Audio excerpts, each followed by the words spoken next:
लोकसभा चुनाव 2024 में बीजेपी स्पष्ट बहुमत से कुछ सीटें कम रह गई। इसके बावजूद भी घटक दलों के साथ वो सरकार बनाने के लिए मजबूत स्थिति में है।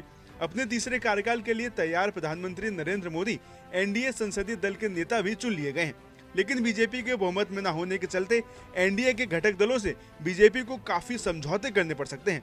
इसमें सबसे अहम भूमिका टीडीपी और जेडीयू की होगी। ऐसे में दोनों ही दलों के नेता चाहते हैं कि प्रधानमंत्री के बाद सदन में सबसे शक्तिशाली पद यानी लोकसभा स्पीकर उनकी झोली में जाए।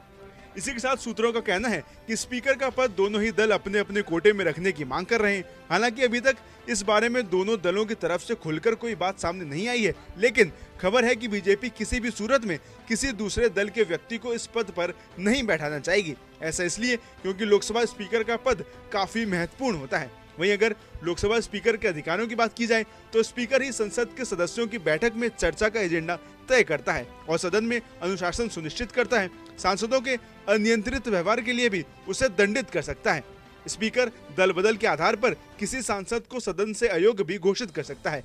लेकिन इसी बीच ये सवाल भी उठता है कि आखिर गठबंधन की सरकार में स्पीकर का पद इतना अहम क्यों हो जाता है। दरअसल गठबंधन सरकारों में कम सदस्य वाले छोटे दलों को टूटकर दूसरे दलों में शामिल होने का खतरा बना रहता है। ऐसे में दल बदल कानून में स्पीकर की भूमिका बहुत अहम हो जाती है। स्पीकर चाहे तो उन्हें मान्यता दे या उन्हें अयोग्य घोषित कर सकता है। इसलिए यदि छोटे दल का स्पीकर नहीं होगा तो वह उनकी पार्टी में टूट की प्रक्रिया को और आसान बना सकता है। ये बात इसलिए भी महत्वपूर्ण है कि दल बदल कानून के मामले में सुप्रीम कोर्ट के पास भी सीमित अधिकार है। हालांकि कल हुई एनडीए गठबंधन की पहली बैठक के बाद मीडिया से बात करते हुए जेडीयू और टीडीपी दोनों ही दलों ने ऐसी डिमांड से इनकार किया है। लेकिन देखना दिलचस्प होगा कि आगे आने वाले दिनों में सरकार के गठन के बाद क्या होता है।